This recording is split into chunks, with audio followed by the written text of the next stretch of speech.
yo tengo la bendición de poder compartir respecto del valor o la belleza de la vida.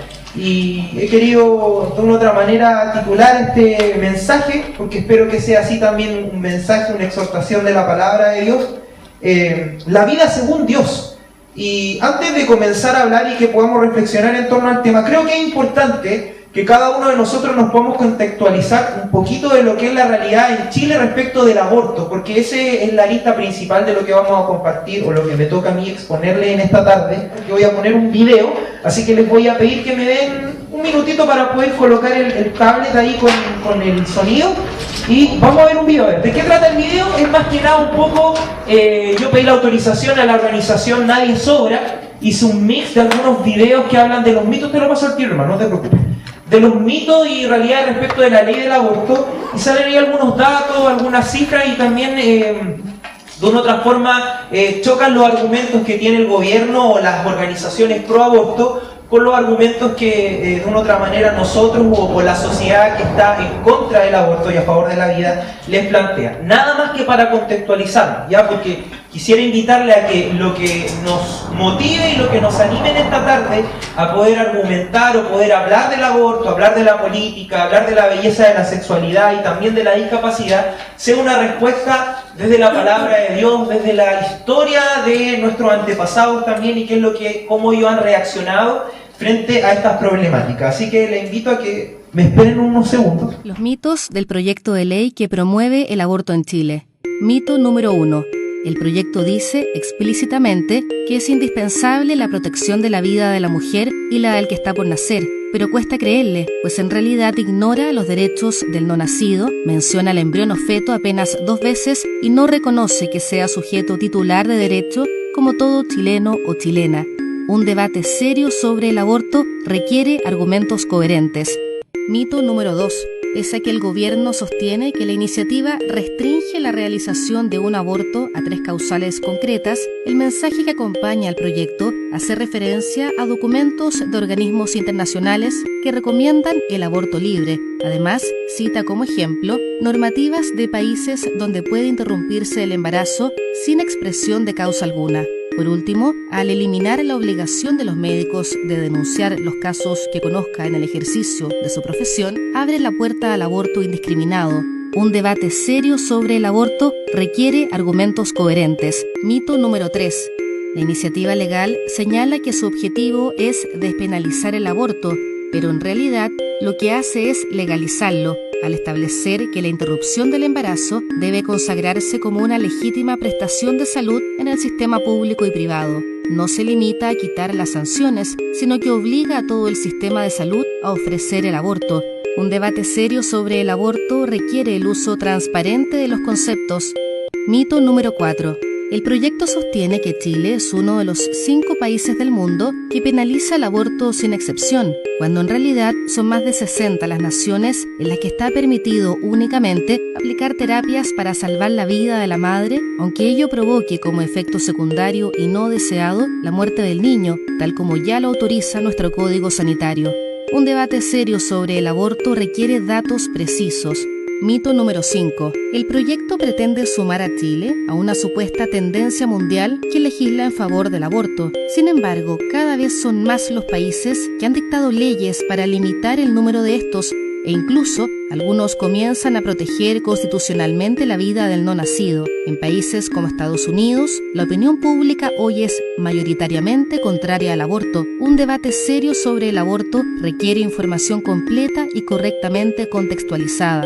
Mito número 6. El proyecto sugiere que de haber sido legal abortar en 2012, un porcentaje significativo de las 54 mujeres que murieron ese año durante el proceso de gestación hubieran salvado sus vidas, pero con una redacción imprecisa y un uso mañoso de las cifras no entrega ni la más mínima evidencia que relacione el deceso de esas mujeres con el hecho de no haberse practicado un aborto. Un debate serio sobre el aborto demanda un uso responsable de las cifras. Mito Mito número 7. La iniciativa presenta como vinculantes recomendaciones de organismos internacionales de derechos humanos cuando éstas no lo son. En cambio, omite toda referencia a instrumentos que sí son vinculantes y protegen la vida desde la concepción, como la Convención Americana de Derechos Humanos, la Convención Internacional de los Derechos del Niño, la Constitución Política de Chile y la jurisprudencia de la Corte Suprema y el Tribunal Constitucional de nuestro país. Un debate serio sobre el aborto demanda la entrega de información completa y datos fidedignos. Mito número 8. Al anunciar este proyecto, el gobierno señaló que apoyaría las iniciativas parlamentarias que busquen dar acompañamiento a mujeres con embarazos vulnerables. Sin embargo, es poco coherente que la iniciativa del Ejecutivo ni siquiera mencione el acompañamiento psiquiátrico, psicológico, económico y médico que requieren estas mujeres. Un debate serio sobre el aborto requiere coherencia entre lo que se dice y lo que se hace. Los niños con síndrome de Down no serán víctimas de una legislación que permita el aborto. En realidad, aunque ninguna ley lo establece formalmente como causal para abortar, en la práctica, cuando se permite el aborto, los niños con síndrome de Down se convierten automáticamente en una de sus principales víctimas. Por eso, no es casual que Chile tenga una de las tasas más altas del mundo de nacimientos con síndrome de Down. Mientras en nuestro país de cada 10.000 niños nacidos vivos, casi 25 tienen síndrome de Down, en naciones en las que el aborto está autorizado, la situación es muy distinta. Estudios científicos muestran que en Dinamarca, del total de casos de síndrome de Down detectados durante el embarazo, el 86% termina en un aborto. En Suiza y Bélgica, esta proporción llega a un 91%, en Estados Unidos a un 92% y en Francia a un 96%. Es una realidad indesmentible que donde se legaliza el aborto, el número de casos con síndrome de Down disminuye. Los niños con síndrome de Down reclaman protección, no discriminación. El aborto es la solución para el drama del embarazo no deseado. En realidad, el aborto es una decisión extrema antes de la cual existen otras opciones que acogen a la madre y protegen la vida de su hijo. El acompañamiento a mujeres con embarazos no deseados o vulnerables es una opción que da resultados concretos. La experiencia en Chile muestra que del total de mujeres que en algún momento pensaron en abortar pero estuvieron dispuestas a recibir apoyo psicosocial, el 93% terminó por dar vida a sus hijos y en la gran mayoría de los casos optaron por quedarse con ellos. Pese a esta realidad, en Chile no existe una ley ni un organismo estatal que promueva formalmente el acompañamiento de mujeres con embarazos no deseados o vulnerables. Peor aún, han sido eliminados los pocos programas que existían para este efecto, dejando el acompañamiento exclusivamente en manos de ONGs y grupos de voluntarios. No podemos conformarnos con un país que hace del aborto la única salida para el embarazo imprevisto o vulnerable. El acompañamiento funciona y debe ser considerado como una solución que beneficia a la madre y al hijo, porque en Chile nadie es obvio. Creo que sin duda es decidor por decirlo menos los datos que encontramos ahí. Y me quedo con la última parte. ¿Dónde está la iglesia en esos medios de acompañamiento? Porque se fijaron que organizaciones voluntarias, ONG, etcétera, pero la iglesia no es mencionada. La iglesia del Señor, nosotros la iglesia del Señor, no es mencionada como un medio en el cual se ha involucrado en el apoyo, en el sostenimiento de lo que es acompañar a las mamás o a las familias o a los padres también, porque para qué vamos a limitar esto a la mujer, sino que también a los hombres que de una u otra manera quisieran seguir con el embarazo hacia adelante, el embarazo de la pareja o de la persona con la que están, y se ven limitados por esto. Por eso le he titulado, como ustedes pueden ver ahí, a esta exposición, La vida según Dios. La vida según Dios, una respuesta desde las Escrituras. Y los datos que escuchamos y que vimos solamente son para, como les decía, contextualizarnos, poder tener claro qué es lo que está viviendo nuestro país hoy. Esa es la realidad que nosotros enfrentamos. Frente a esta realidad, frente a las leyes, creo que es bueno poder considerar una frase que dice ahí el doctor Enrique Oyarzún, profesor titular de la División de Obstetricia y Ginecología de la Facultad de Medicina de la Pontificia Universidad Católica, y algo que nos puede centrar bastante bien en la discusión respecto de lo que es lo social. no es esperable que de aprobarse ese proyecto, el proyecto que acabamos de ver en el video, en parte, disminuyan las muertes maternas en nuestro país, o que se reduzca la mortalidad infantil, o que se reduzcan las violaciones, o que mejore la calidad del diagnóstico prenatal. Pero quienes presentan este proyecto tampoco pretenden eso. Y esa es la realidad. Nosotros no podemos esperar, o la gente que presenta estos proyectos, o nosotros quizás como iglesia, presentarnos esta realidad, pensando en el bienestar de las personas. No podemos pretender que a través de un proyecto de aborto disminuyan las muertes maternas, se reduzca la mortalidad infantil, se reduzcan las violaciones, se mejore la calidad de diagnóstico. No es lo que el proyecto busca. Esa es la realidad. No es lo que el proyecto busca. Sino que el proyecto busca de una u otra manera facilitar las necesidades que nosotros tenemos. Porque quizás es parte de lo que quiero finalizar cuando termine la exposición, pero son nuestros afectos los que están aquí comprometidos. Porque es lo que el niño nos va a producir en el futuro. Sabe que ni siquiera es atentar contra el mismo feto, sino que es atentar contra lo que ese niño, lo que se va a convertir en ese niño un día me va a producir a mí, o le produce a la persona que tiene que enfrentarse a este nacimiento. Sea un dolor porque no tengo dinero para poder sustentarlo, sea porque me va a recordar una experiencia traumática, lo que sea. Al final seguimos siendo nosotros el centro. Pero la palabra del Señor se levanta y nos hace hacernos algunas preguntas importantes. Creo que la más importante para poder comenzar es esta que está ahí en la pantalla. ¿Por qué debatimos sobre el aborto y buscamos dar una respuesta? ¿Por qué nosotros hoy, de una u otra forma, debatimos sobre el aborto y buscamos dar una respuesta a este? Lo primero que debemos decir es que la palabra de Dios dice en Éxodo 20, capítulo 20, versículo 13, no matarás. Y es claro, no hay acepciones, sino que dice la Escritura, no matarás. Y mucho antes de esto, Dios le dice a Noé, el que derrame sangre de hombre, por el hombre su sangre será derramada, porque a imagen de Dios es hecho el hombre. En Génesis 9:6 está ese texto que le acabo de citar. Revela la razón principal de la condena del homicidio, que es atentar contra la imagen de Dios. La Escritura dice que nosotros hemos sido creados a imagen de Dios. Y aún aunque el pecado haya distorsionado esa imagen, nosotros debemos ver que este texto en Génesis 9:6 está dado, está promulgado después de la caída. Por lo tanto, el hombre sigue siendo imagen de Dios. Hay características en nosotros particulares que reflejan esa imagen de Dios en cada uno de nosotros. Oraciones como las de Ana, el Señor quita la vida y la da. Declaraciones como las de Job, desnudo salí del vientre de mi madre y desnudo volveré allí, Jehová dio y Jehová quitó, sea el nombre de Jehová bendito. Exposiciones como las del apóstol Pablo ahí en Atenas, pues Él es quien da vida a todos y aliento y a todas las cosas. Esto nos presenta la realidad de la completa soberanía, como hablaba también el pastor Daniel, la completa soberanía de Dios sobre la vida del ser humano. Porque lo que nos toca a nosotros determinar, no nos toca a nosotros determinar qué debe o qué no debe existir. Como cristianos nosotros debemos esforzarnos por disfrutar de la perfecta voluntad de Dios, vivirla y poder darla a conocer. Por eso entonces es que nosotros discutimos sobre el aborto.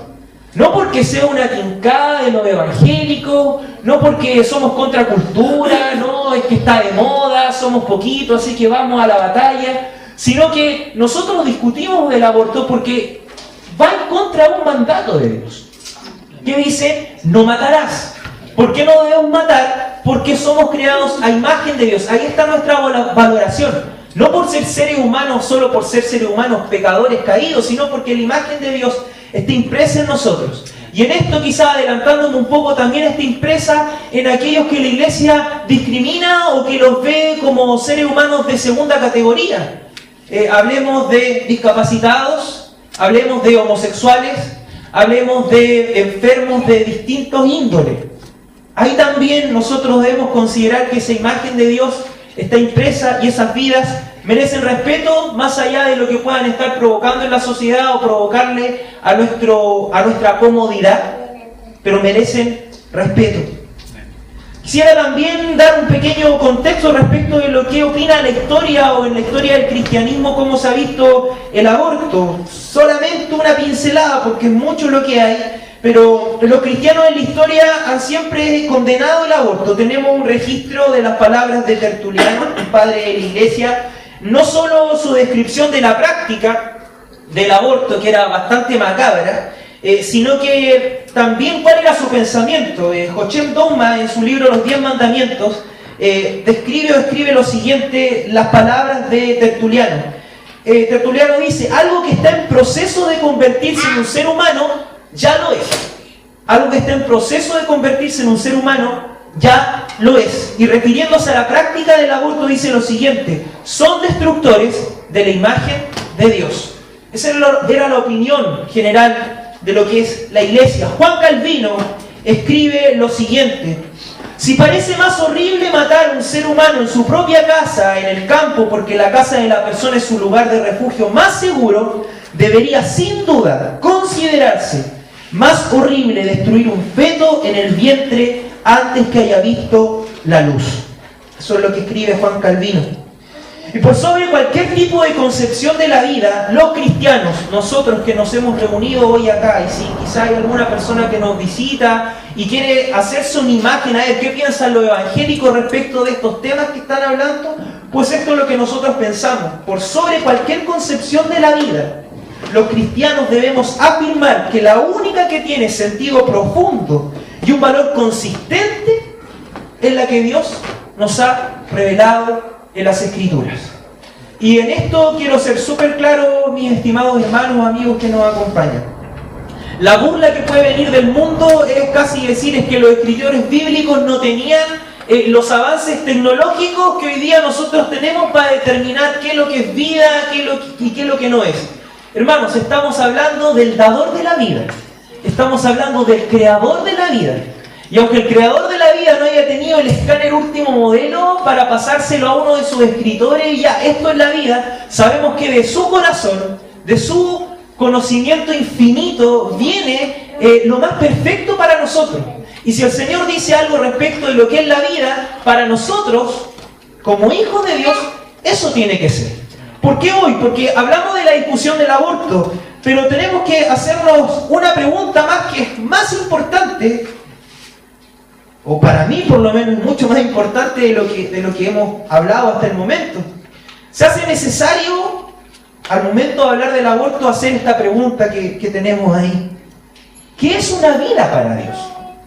Porque dijimos no matarás, por eso estamos en contra del aborto, no matarás porque el hombre es imagen de Dios, perfecto, es vida. Pero ¿qué es vida para Dios? ¿Qué es una vida para Dios? ¿Podríamos responder con la Escritura a esta interrogante? ¿Qué es una vida para Dios? Claro que podemos, hermanos. Hay muchos textos, pero también agarrándome de un texto que cita ahí este pastor que de verdad bendice a muchas vidas de los que tenemos la oportunidad quizás de leer y de estudiar. John Stott ocupa el Salmo 39 y expone algunos versículos que están ahí para poder decirnos qué es una vida humana para Dios.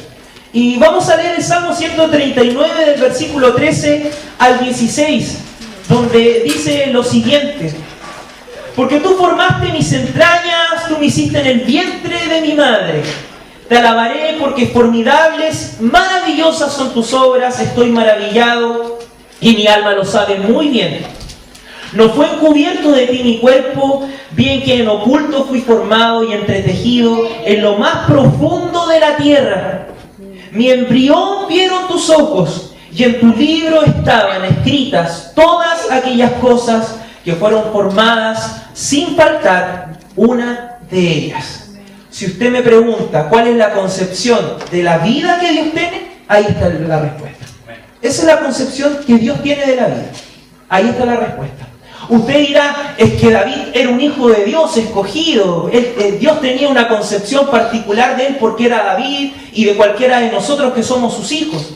Pero hay textos que exponen claramente, como lo leíamos al principio, que es Dios quien da la vida a todas las cosas. Por lo tanto, este texto del Salmo 139 aplica para todos los nacimientos, no solamente para aquellos especiales. Profetas que nos hablan ahí diciendo que el Señor les había visto desde el vientre de su madre, desde antes ya les conocía. ¿Cuál es la concepción que Dios tiene de la vida? Es esta. Hablamos de creación. El proceso de desarrollo embrionario no es algo al azar. Claramente en la Escritura sabemos y vemos que esto no es algo al azar, sino que Dios está en control. Este texto también nos expone la individualidad del feto o del ser humano que se está gestando. Individualidad porque el Señor dirige palabras, el salmista escribe palabras especiales de Él con Dios en ese proceso, no de la madre con Dios, sino del ser que se estaba gestando ahí en lo más profundo de la tierra, ocupando este lenguaje poético para poder decirnos dónde estaba siendo formado este ser humano. Dios es quien crea, no es un efecto del azar, la suerte o el deseo de los padres. Maravillosa obra, exclama el salmista. No menosprecia la obra de la vida, sino que dice maravillosa obra, la gestación del feto en las manos del Señor. Él es quien también acompaña el proceso. Leíamos más adelante en el versículo 16, en tu libro estaban escritas todas aquellas cosas que fueron luego formadas sin faltar una de ellas. Hablamos de creación, pero también el texto nos habla de conocimiento. No solo Dios crea, sino que Él tiene una relación de sostenimiento con la creación. Respecto a este embrión es mucho más, tal como leíamos al principio, Él da vida y aliento a todas las cosas.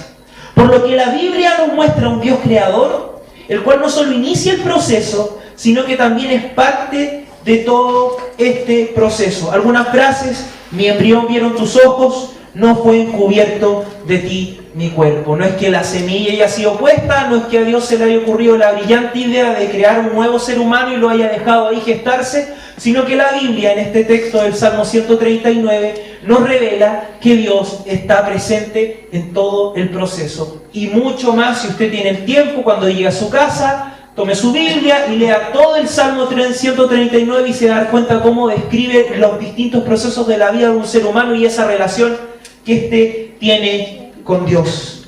Algo que leía o que les decía, ¿aplica esto solo a los hijos de Dios? Claro que no. El apóstol Pablo escribe a los colosenses y les dice que todas las cosas en Él subsisten. Eso es algo que nosotros debemos tener muy claro. Frente entonces a la respuesta que es una vida para Dios, es claro. El feto, ese ser que se gesta desde la concepción, ya para Dios es una vida humana. Por lo tanto, si nosotros queremos atentar contra esa vida, favorecer la nuestra individualmente, sin pensar en ella como un ser individual aparte, no como un accesorio de la madre, estamos quebrantando gravemente el sexto mandamiento. Tenemos que poner nuestro corazón, nuestra disposición en las manos del Señor para poder enfrentarnos a esta realidad. Dios tiene un propósito con todas las cosas, amados hermanos. Yo sé que nacen muchas preguntas cuando leemos este texto. ¿Podrá el hombre frustrar los propósitos de Dios? Porque usted, pastor, está diciendo esto, pero la verdad es que muchos embarazos no llegan a término. Al final igual el ser humano termina interviniendo. Hermanos, nosotros somos llamados a proclamar la soberanía de Dios y su perfecta voluntad por sobre todas las cosas. Yo tengo una frase que me ayuda mucho a caminar con este concepto de la soberanía de Dios. Hay dos posibilidades que el hombre tiene. La primera es o disfrutar de la soberanía de Dios, o la segunda, vivir lejos de ella, porque Dios va a ser igual. Dios igual va a hacer las cosas. Entonces debemos entender la vida humana en todo su completo como un propósito. Romanos 9 también nos habla de esto. Dios tiene un propósito para todas las cosas. Los seres humanos hechos a imagen y semejanza de Dios, debemos colocarnos en el lugar que nos corresponde, rendirnos a Cristo y hacer su voluntad, confiando que esta es perfecta. Dios nos ha revelado su voluntad, ha escrito también en nuestros corazones su ley moral, y esta testifica en nuestra contra. Vamos a otra pregunta, ahí vamos avanzando un poco, creo que voy a ir consumiendo mi tiempo. ¿Por qué queremos definir entonces qué es y qué no es un ser humano? Para mí, la verdad, mis amados hermanos, todo lo demás es muy importante, por medio de la Biblia, definir qué es la vida, poder ir respondiendo a estas preguntas que tenemos. Pero permiso para ocupar esta frase, esta es mi volada teológica. ¿Por qué queremos definir qué es y no es un ser humano? Esa es mi volada teológica de esta tarde. La gran pregunta que la sociedad hoy debiera hacerse es: ¿por qué queremos definir qué es y no es un ser humano?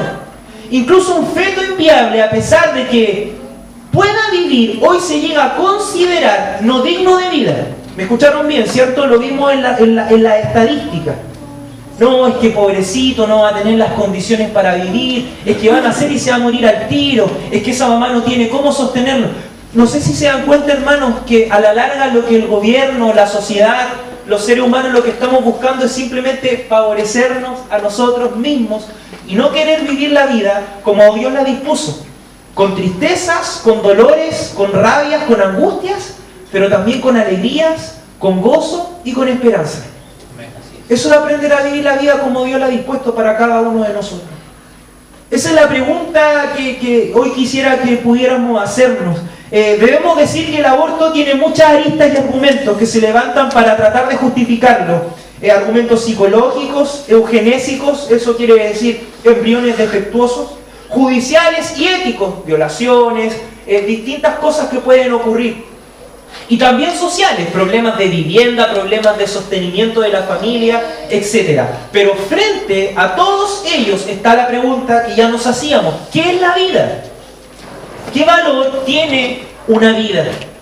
La iglesia y quienes forman parte de ella somos los que hoy debemos, de una u otra forma, no solo responder a la pregunta que está ahí, sino que debemos defenderla, formularla con fuerza. El apóstol Pablo describe el corazón del hombre cuando les dice a los romanos en el capítulo 2, en los versículos 14 al 16, lo siguiente: porque cuando los gentiles que no tienen ley hacen por naturaleza lo que es de la ley, estos, aunque no tengan ley, son ley para sí mismos, mostrando la obra de la ley escrita en sus corazones, dando testimonio su conciencia, y acusándoles o defendiéndoles sus razonamientos, en el día en que Dios juzgará por Jesucristo los secretos de los hombres, conforme a mi evangelio, dice el apóstol Pablo.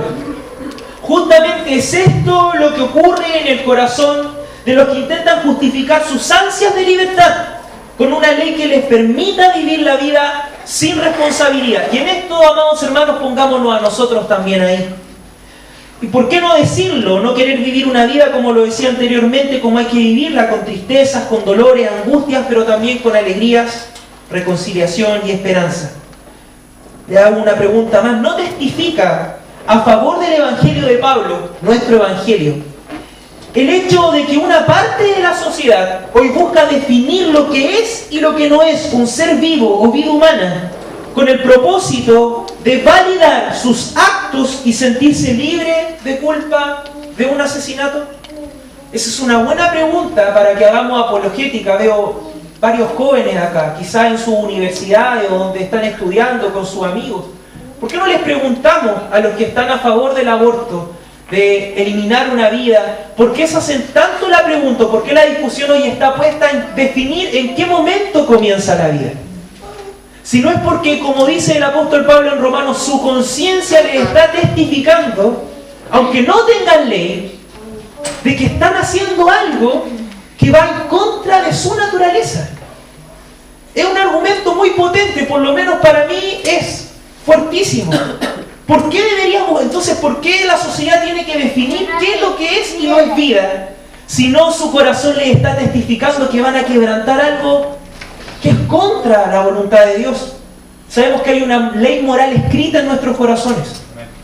En cada corazón de los seres humanos está escrita esa ley moral. Algo importante que analizando con más profundidad el mandamiento del Señor y cómo Él lo expone ahí en el Sermón del Monte, debemos decir que ya el solo pensamiento de querer poner fin a una vida que puede provocarnos más de una complicación es pecar contra el sexto mandamiento. Quiero explicar el punto. Si el tema en discusión es la vida del que puede llegar a ser una persona, digamos que no atentamos contra el feto en sí. Y aquí no estoy quitándole de una otra manera lo fuerte que es atentar en contra de un no nacido, sino que en el fondo no estamos atentando contra el feto en sí, sino que atentamos contra lo que ese feto va a llegar a ser, el problema que va a ser para mí. Y ahí se revela con mucha más fuerza el pecado. Es que no quiero tener un hijo porque la verdad es que en este momento me echa a perder todo.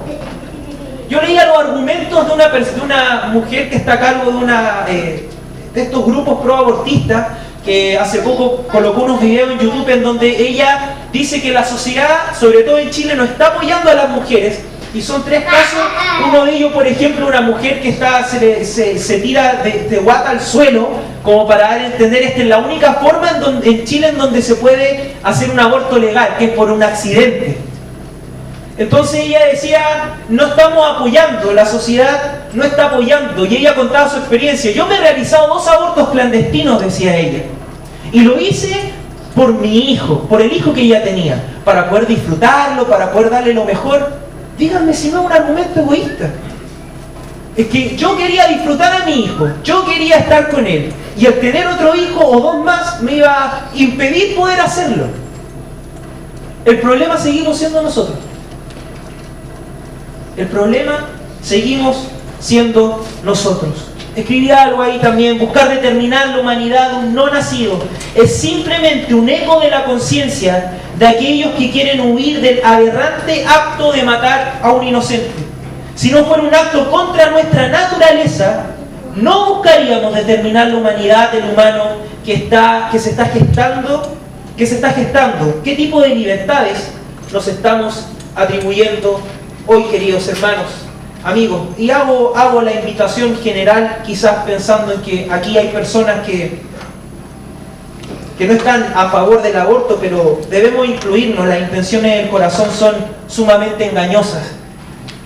¿Qué debe hacer la iglesia? ¿Qué es lo que debe hacer la iglesia?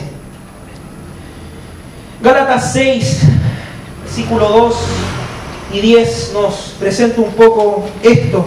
¿Me hacen un favor? ¿Alguien puede buscar esos textos y me los puede leer, por favor, en voz alta? Gálatas 6, versículos 2 y 10. Gálatas 6, versículos 2 y 10, mientras leo algo. El tema central respecto del aborto es la dura carga que para muchas mujeres, hombres y familias significa seguir adelante con un embarazo, lo que hablábamos en la exposición hace unos minutos. Sean las condiciones que sean, nosotros tenemos como mandato principal hacer la voluntad de Dios. El Espíritu Santo testifica al corazón de los creyentes su elección y filiación con Dios por medio de frutos tangibles. Yo lo creo así. Yo creo que la única manera de poder saber que soy un hijo de Dios es por medio de los frutos que Él produce en mí, no por una experiencia ultrasensorial ni nada. Yo sé que soy hijo de Dios por el fruto que el Espíritu Santo está produciendo en mi vida y por el testimonio que Él da a mi corazón.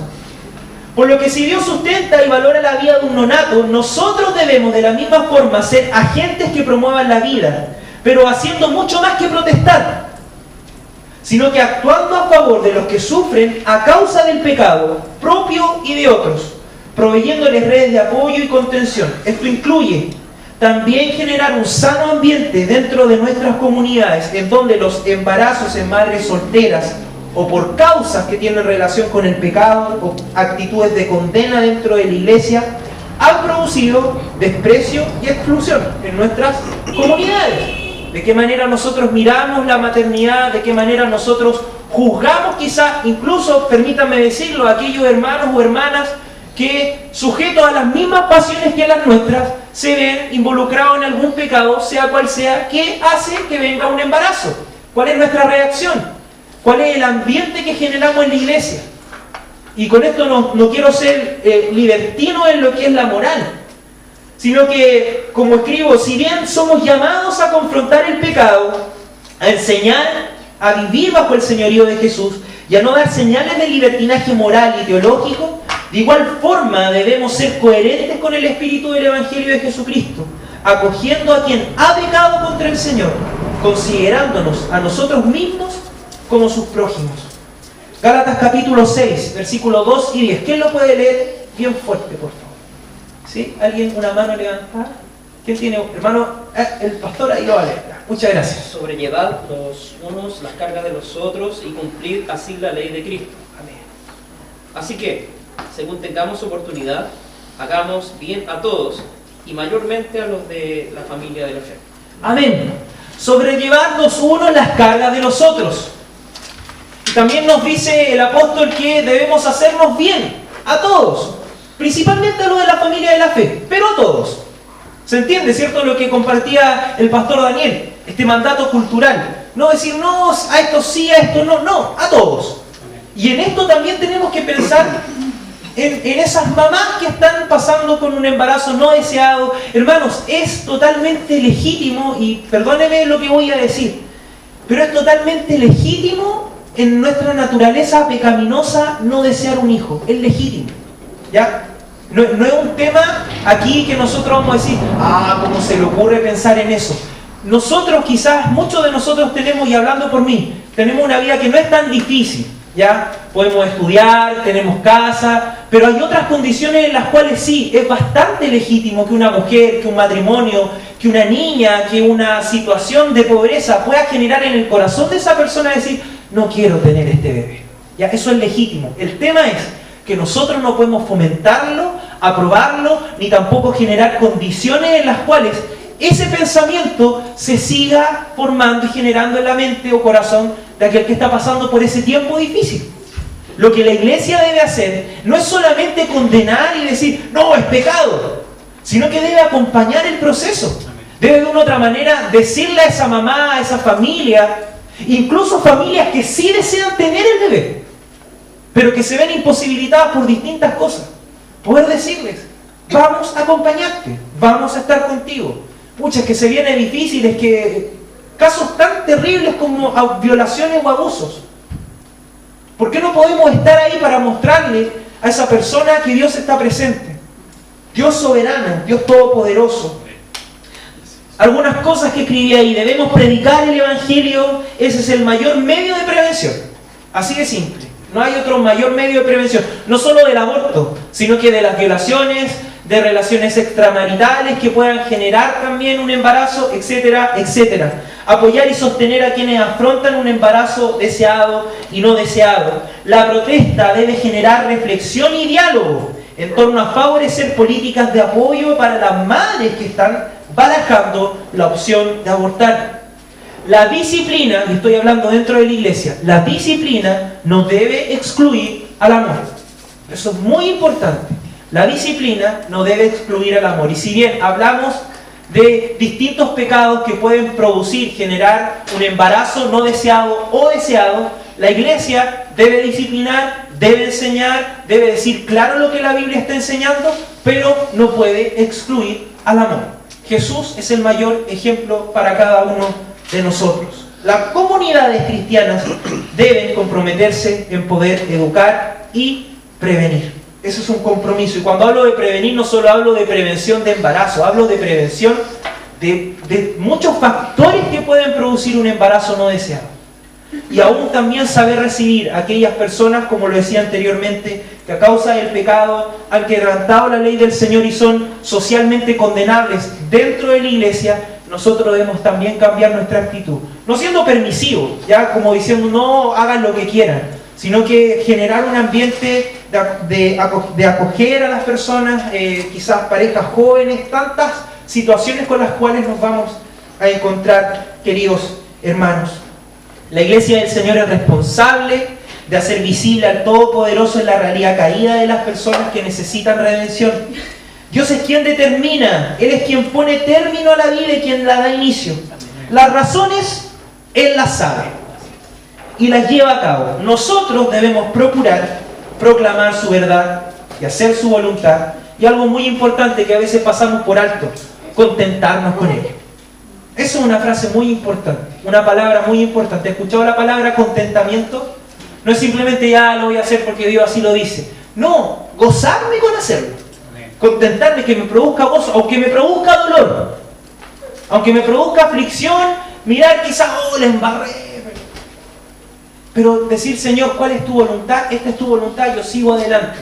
Que eso produzca contentamiento en mi corazón, más allá de la tristeza, el dolor que me pueda producir lo que vaya a ocurrir. Quiero leer eso al final, simplemente hacer unas reflexiones. No lo lea antes que yo, déjelo para el final, me quedan 2 minutos, nada más. Si nos preguntamos por qué Dios permite los abusos y que estos resulten en un embarazo, embarazos peligrosos, embarazo en lo que se gesta una persona que tendrá una vida difícil, una enfermedad. Si nos preguntamos por qué Dios permitió un embarazo y este no llegó a término, a nosotros con mi esposa nos pasó así, un embarazo de 8 meses y medio, ahí naciendo el bebé, y resulta que vamos a una ecografía y nos dicen que nuestro bebé no le latía el corazón. Entonces nosotros nos preguntamos, ¿por qué Dios permite esas cosas? ¿Y dónde estaba Dios que no hizo algo? En nuestro caso nosotros no queríamos un aborto, ni espontáneo ni natural, no, queríamos llegar a término, y no fue. En el caso de otras parejas dicen, ¡ay, pero si me cuidé! Te tomaste la pastilla, hiciste esto, no, ya pasó nomás. Abuso y distintas realidades en las que nos encontramos. La pregunta es, ¿dónde está la iglesia? ¿Dónde está el Evangelio de Jesucristo para manifestar que Dios soberanamente sí está presente en la vida de las personas? Yo lo veo y lo expongo siempre de esta forma. Dios pudiendo dejar solo al que sufre, al mundo, a causa de las consecuencias del pecado, no solo en su corrupción interna, sino también en su corrupción la corrupción de su cuerpo, Él se ha acercado al hombre en Cristo para dar esperanza. Soberanamente el mundo sigue adelante, de una u otra forma se sostiene y la maldad, el hombre puede verla contenida. Nosotros vemos eso hoy. Ese es Dios soberano. Pero también nosotros somos responsables, y la iglesia del Señor es responsable de hacer visible al Todopoderoso en la realidad caída de las personas que necesitan redención. Leo lo que tenemos ahí, una reflexión del biólogo francés Jean Rostand. Dice lo siguiente: por mi parte, creo que no hay vida tan degradada, rebajada, deteriorada o empobrecida que no merezca respeto y sea digna de ser defendida con celo y convicción. Tengo la debilidad de creer que es un honor para nuestra sociedad anhelar el caro lujo, aquí es sin miramiento, es una realidad, anhelar el caro lujo de sustentar la vida de sus miembros inútiles, incompetentes y de los enfermos incurables. Hasta mediría el grado de civilización de una sociedad por el nivel de esfuerzo y vigilancia que se impone a sí misma por el simple respeto a la vida. Una reflexión de un biólogo mirando esta realidad, viendo cuál es nuestra actitud. ¿Y nosotros qué pensamos? ¿Qué es lo que pensamos hoy? Que podamos dar una respuesta como Dios ve la vida. La vida según Dios debe ser hoy nuestra respuesta frente al dilema del aborto. Mis queridos hermanos, sé que me extendí un poco más. Me hubiera gustado abordar muchos otros más temas. El tema del aborto es mucho más amplio. Pero creo que es ahí donde está lo importante. ¿Qué es una vida para Dios? ¿Cómo debemos actuar frente a ella? Y de una otra manera develar este argumento del cual hoy la discusión está. ¿Qué es una vida y qué es una vida? Yo creo que la pregunta debería ser otra. ¿Por qué estamos discutiendo qué es y qué no es una vida? Sino que es nuestra conciencia la que nos está testificando de que el Señor está redarguyendo nuestros corazones. Su gracia está obrando y su misericordia se está manifestando. Amén. El Señor les bendiga, queridos hermanos. Quiero invitarles a que se pongan de pie si lo pueden hacer.